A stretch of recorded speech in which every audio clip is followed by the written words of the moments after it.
Hi everyone, it's me, Son Hope, and today I wanted to talk about my public school journey.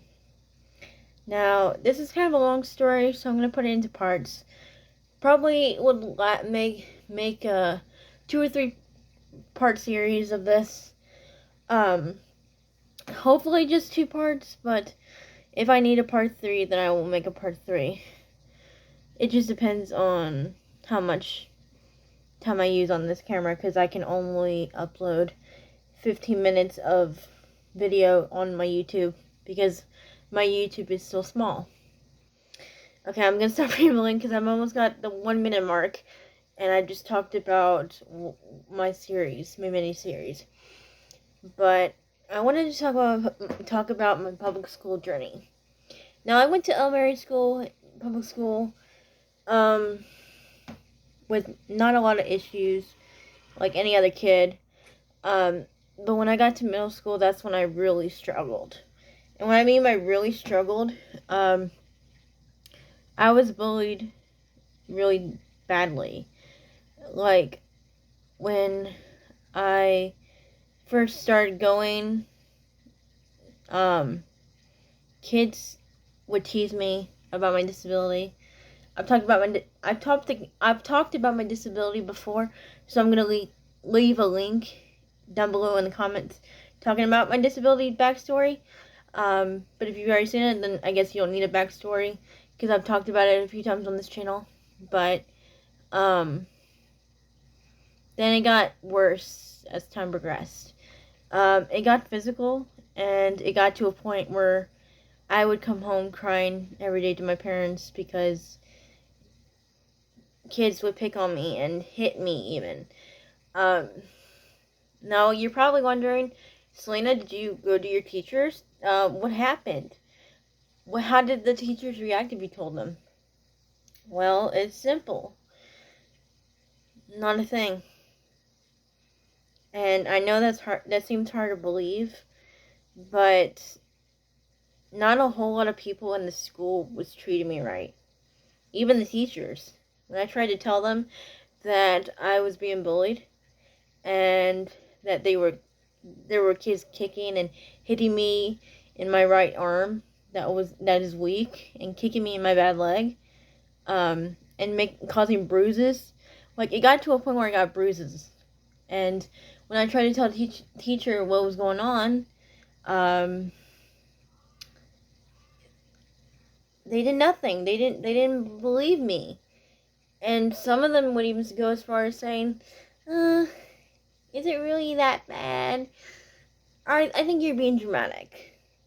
And they turned their heads. They didn't do a thing. But when it came to me, I got to a point where I defended myself, and my parents never punished me for defending myself, um, because they taught me, self-defense, and don't hit someone unless they hit you first.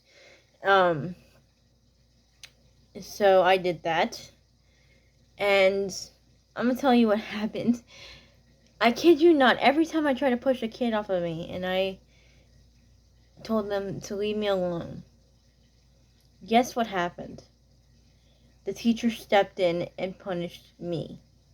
I got threatened to be suspended. I was never suspended. As much as I got in trouble for the fights that I was in because kids were picking on me and hitting me, I'm surprised I wasn't suspended. I went a good 2 or 3 months in that school without suspension that I wasn't. I got into detention. I went to detention a lot. There was notes sent to my parents frequently because of the amount of fights I was in because kids would hit me. And there was this one teacher especially, we're gonna call her Mrs. G. Mrs. G didn't like me very much. She was the worst one out of every one of the teachers that I had dealt with. The rest of them mainly ignored the situation, but she seemed to enjoy the fact that there was a reason to punish me. I don't know what the heck I did to make her feel that way towards me, But that happened. And Mrs. G would, I remember this one blonde kid. We'll call him, I don't want to give out his real name. We'll call him Steve.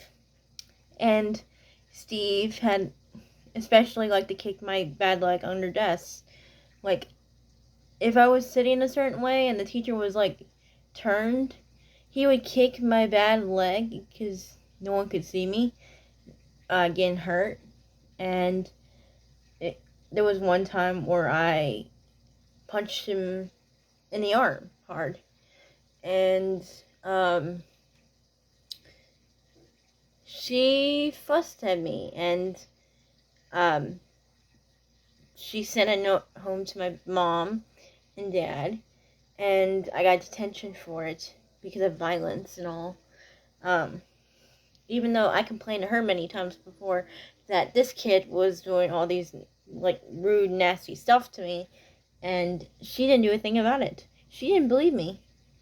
And ironically, he was one of her favorite students. So that was fun. What ended up happening was that